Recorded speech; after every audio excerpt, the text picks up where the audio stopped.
wanting to hear words of good cheer from everywhere, filling the air. Oh, they pound, raising the sound, all the tales are they tell. Gaily they ring while people sing songs of good cheer. All right, good evening, everybody. How you doing? This is my review for Yorgos Lanthimos' The Killing of a Sacred Deer. I hope I said that name right. I hadn't seen a film by this director until The Killing of a Sacred Deer, which I wish I had sort of known what the director's style was before I went into this film. The first thing you'll notice is the tone that everybody speaks in. They all speak in this very bland, kind of almost dead tone. Like they're not even really there. They don't really care what's happening. And it works for some of the dialogue in the beginning. It almost makes it funny. The banalities of what they're talking about really shows through when they say it in such a plain tone, talking about this watch that they should get or how I lost my iPod. And it's just, oh. I've lost 2 MP3 players in the last 10 days. Then when it gets to be intense, serious things, you kind of wonder why they're not, freaking out a little bit more. Like why the mom isn't having a shit conniption about her child here. But I've come to realize that's the style that Lanthimos goes for in his direction. And not knowing that, upon first seeing this film, it was very unsettling. And, oh man, that worked. That worked for the movie, because the movie is unsettling. Okay? I believe it was billed as like a horror suspense, but you're not going to get your gore horror out of this one. It's the horror creeps in after the movie's over and just creeps in behind you as you're watching, wraps around you, gives you a chill, right? It's about this accomplished doctor, a heart surgeon, and his great family, and him coming to grips with a mistake he made in the past and how that is going to affect his life now. I don't want to say anything really about the story other than that I loved it. I do feel the trailer kind of just gives it all to you, and, well, not all, sorry. The trailer doesn't tell you the whole movie, but it tells you more than you need. Like, the first hour of the movie is figuring out this dynamic between the surgeon and this younger kid that's clearly not his son, but kind of acts like it at times. And you wonder what's going on there. It's creepy, it's weird, it's a little unsettling, and if you watch the trailer, you'll figure out what the fuck's going on right away, so what's the point of the trailer, right? I'm starting to believe that if it's a good movie, you know it's a good movie, don't even watch the trailer. Go in knowing as little as possible, and it'll be grand. And this movie was great.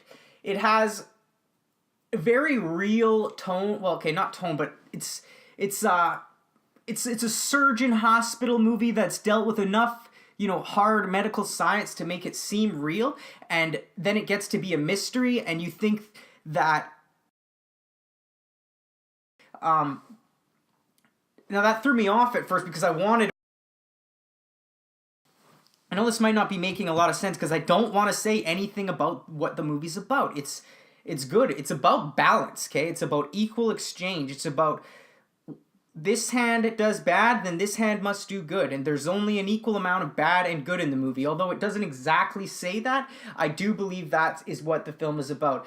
And also it's a bit about taking responsibility for your actions. That's all I'm going to say about the story. I loved it. Now, let's just talk about the craftsmanship of this movie. The sound, the score is incredible. This is a tense movie. The music is almost like Hitchcockian in a sense. Like it really gets under your skin, and the simple scenes that are just two people talking with this kind of classical score, the screeching score in the background really gets under your skin, and I loved it. The shots they're great. They're great. A lot of real big wides with tons of space above the character's head and behind, just to show the foreboding of what is going to come down on these people. And even though we don't really know what it is, it's going to be tragic. You can feel the tragedy coming. And it's built up upon by how great this doctor's life and of how perfect his kids are. And how, like, in a cheesy sense, like his life is so perfect. And there's this one scene where he cries after his son tells him he wants to be a cardiovascular surgeon just like him, and it's kind of odd because he's so happy about that. It's good. It shows Colin. Well, let's talk about the cast. Colin Farrell plays the main doctor guy here, and he's great. He's He's good in these Yorgos Lanthimos films. I'm starting to realize, having done a little research, the director likes the guy, and he does good work. Well, this is good. This is probably the best I've seen him in. Nicole Kidman, oh, fuck. I haven't seen Nicole Kidman in such a good role in ages. She's got this devilish look to her eye that she kind of flashes in some scenes, and fuck, it's good. It's sexy. It's bone-chilling. It's amazing. The kid, the star of this movie, is the deranged kind of kid, Barry Keoghan. You'll recognize him from Dunkirk. He was one of the supporting roles. He played the younger kid on the boat, I believe, who got, I think he got shot. Or no, he got hit in the head or something, right? It doesn't matter. He was good in that movie. He's incredible in this. He is absolutely incredible in this. Steals the show away from everybody, except for my personal favorite role, just because I will always have a soft spot in my heart. The uncomparable Alicia Silverstone. Wow. I haven't seen her in anything in a long time, but to me, she still looks pretty good. She looks a little crazy, too, and I can't figure out if she's maybe crazy Alicia Silverstone now, or if they cast her as this crazy role, because she pulled it off well. She looked very weird and unsettlingly crazy like the rest of the movie, but Alicia Silverstone, my God, always have a place right here. The direction's incredible. Obviously, he had to really tell the actors how to behave. They wanted to keep up this banality in the delivery of the dialogue. One thing some people will say is that there's times when the stress does ramp up, especially for Colin Farrell's character, and he breaks the kind of tone-deaf, blah, blah, blah talking that he does the whole film. Some people say it ruins it because it kind of goes against the rule of the film, but I wanted to see him freaking out a bit. This whole, woe is me kind of talk, it was good enough, but I needed some real action, and I'm glad I got some real emotion in the film in times. Some people say that takes away from it. They should have kept that blah, blah, the whole film, but, I don't know. I thought it was good. People are either going to love or hate this movie, and you probably won't know it up until the end, unless you're just turned off by some of the weird sexual situations or just the weirdness of it. But it's going to be a strange movie. It's by a foreign film director making an American movie, making an American indie film. It's like an American foreign film. It has very art house vibes, right? And fuck, I love that. Yeah, I can't really say I can't say enough about this movie. I loved it. I would like to just kind of start to get into what I think it all means, but this isn't that video. This is a review, and I'm saying, yeah, you should go watch this. The performances are amazing. The story is weird. It creeps right under your skin, and the message at the end I think is quite powerful. The one about balance and equal exchange, if you take it to mean that, which I do.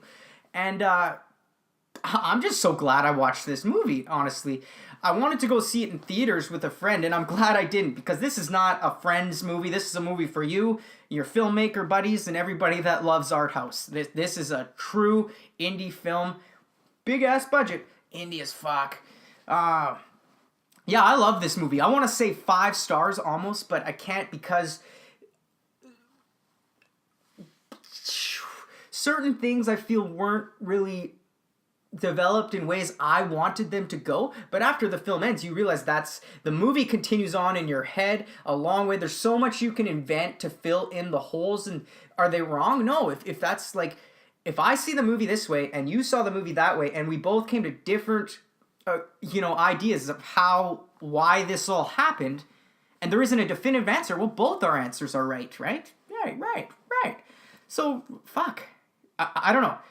You can tell I'm excited about this movie. This was rambling as all hell, but man, Killing of a Sacred Deer was fucking awesome. 4.5, possibly a 5-star rating. This is just a good movie, man. It's a good movie. This was a movie for me. I felt like this movie was made for me. It was, oh man, it gave me chills the whole way through. I paused, rewound, kept watching. It probably took me 3 hours to watch the 2-hour movie just because I kept loving it so much. Rewind, rewatch, right? Yeah, fuck it, go see it with a friend. Go see it with everybody, man. Show this to your girlfriend, your mother. It's fun for the whole family. Killing of a Sacred Deer. 5-star. That's 10. 5, 5, 5. Peace, guys. Ding, dong, dong, dong.